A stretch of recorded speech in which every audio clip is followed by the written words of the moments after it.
What's up, everybody? How you doing today? I decided to try something new, and so I'm gonna do my best to come up and make a video every Sabbath, you know, about the Word, and every Sunday about current events that is happening, not only in America but around the world in regards to Christians. Um, I don't know where to sit to make videos because every area that I can find, it just doesn't work. So I just decided, I gave up and I said, whatever, I'm just going to make the video. So I follow Christian news, not only in America, but all over the world. And I decided that, maybe I should make videos concerning this because we need to know what's going on with the body of Christ or against the body of Christ, not only in America, but around the world. So we're going to start in America first.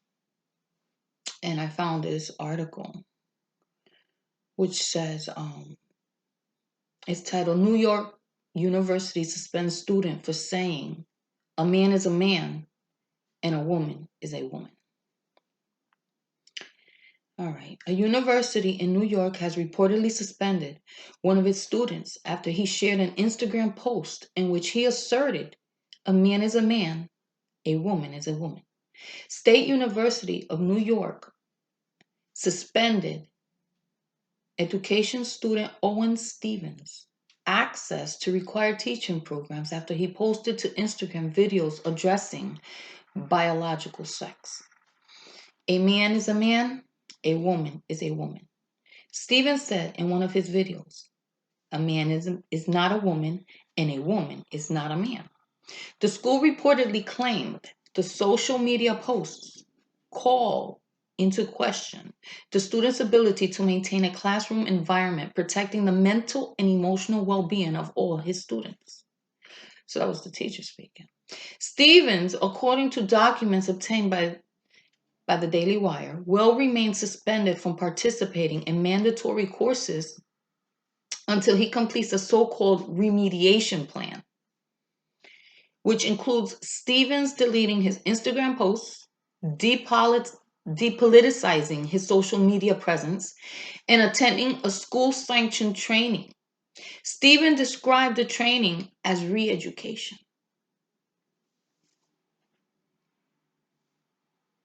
So that's that. That's what's happening in New York. Oh, and in Virginia, they dropped the Dr. Seuss. They had this. I don't want to read the whole thing. It's super long. Every year they have. I'll read some of it. This doesn't have to do anything with Christianity, but it's still going on with what's going on in the world and showing where the world is heading. Okay, so I'll just go ahead and read some of it. A prominent Virginia school district is dropping Read Across America Day, which celebrates the beloved children's author Dr. Seuss, after a left-wing educators group alleged that his books contain racial undertones. So, Dr. Seuss's March 2nd birthday has been celebrated in schools across the country as a way to emphasize the important role that reading and writing had in our lives. The special day is recognized on Dr. Seuss's birthday in view of many books written by the remarkable author that helped children learn to read for years. So they're removing it because of racial undertones that are unsuited for cultural responsive education. Then we're going to jump over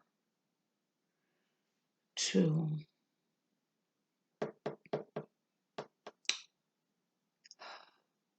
women athletic sports. Rest in peace for that.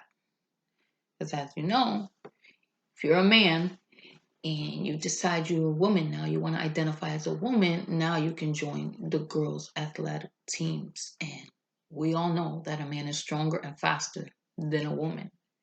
They can both train in the same ways, but a man has been made different. God made a man for a reason. He's stronger and faster.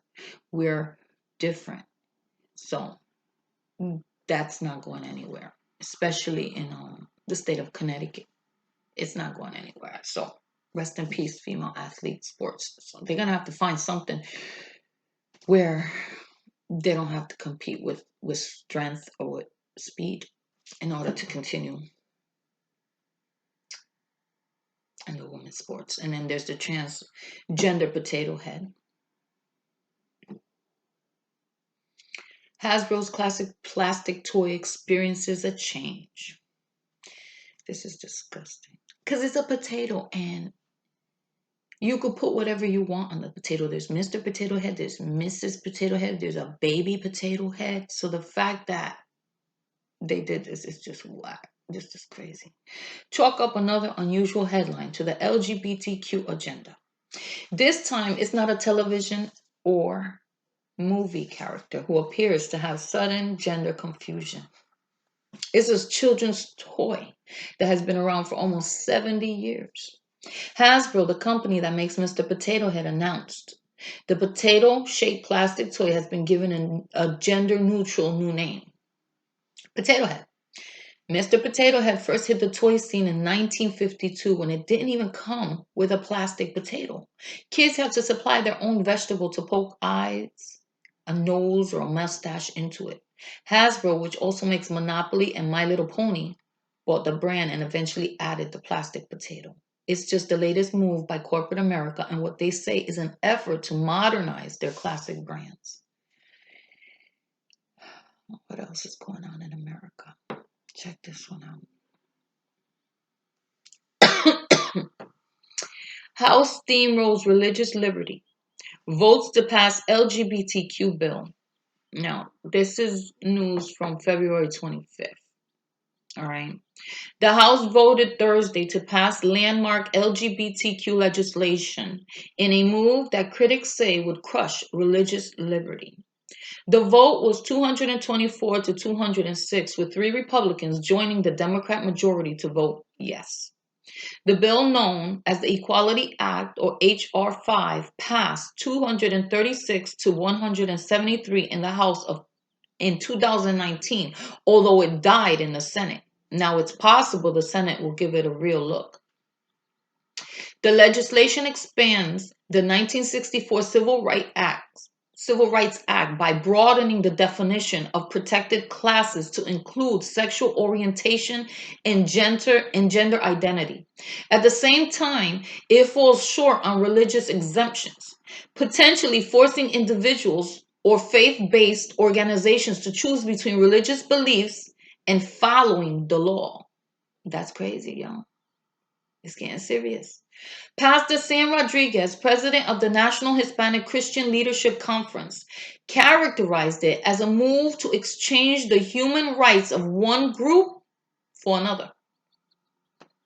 We cannot protect one minority by disenfranchising the sincerely held religious beliefs of another minority, he said.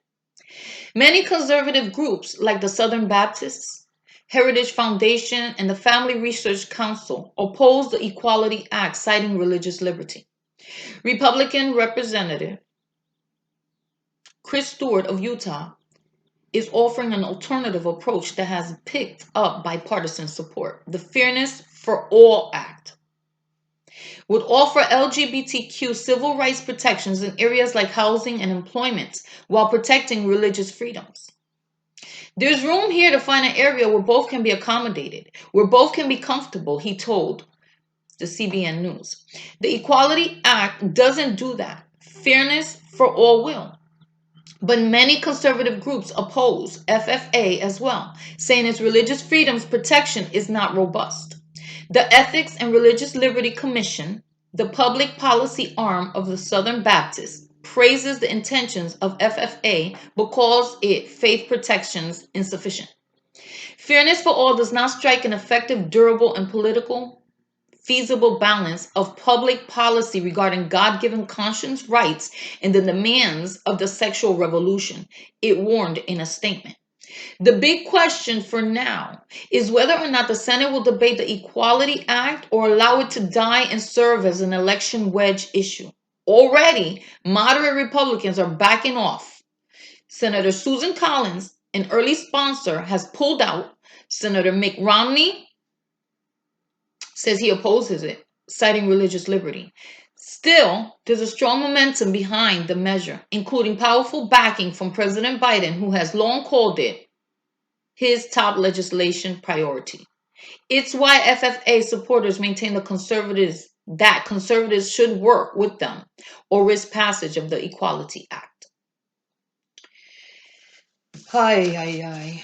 We're going to jump over, see what's going on in the world now. That was in America. That was the news for us. Now, there's a lot going on, but I'm only going to pick a little bit of what's going on, like I said, with the Christians. So, over here it says 16 killed. Church burned when suspected Islamic terrorists attacked village in Africa's DRC. This was on February 19th. I know it's not current events, but this is the latest update because that's what I got. 16 people were killed and a Catholic church burned down when Islamic terrorists attacked a village in the African nation of Democratic Republic of Congo. Reuters reports 13 civilians and 3 soldiers were killed on February 14 by terrorists when they opened fire after entering the village of Nadalia, located about 60 miles south of the village of Bunia. The village is located in the northeastern part of the country, which is near Uganda. Human rights groups say the terrorists also burned down a Catholic church during the raid. Arriving at the scene, the DRC military engaged the terrorists in a short firefight. For the moment, our troops are occupying the village after this attack, which cost civilian lives. DRC Army spokesman Jules Ngongo Shikuri told the news agency, adding that 3 soldiers and 4 assailants were killed when the army drove them back. It was not immediately clear to military officials which group carried out the attack.